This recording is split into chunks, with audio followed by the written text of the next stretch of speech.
dans ce livre, à ce chapitre, j'identifie l'acteur local principal choisi par les colons pour alimenter cet outil. Le Hima d'Ingomayu Burundi, donc les Bahima d'Ingomayu Burundi.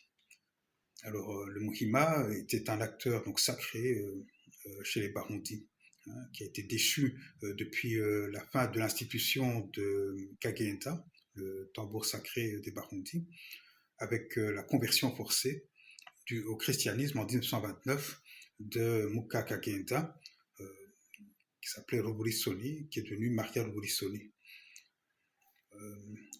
Ainsi, le Hima, les Bahima, qui avaient une fonction essentielle dans l'institution du tambour, deviennent un instrument de la colonialité. Et seront utilisés jusqu'à nos jours par cet outil.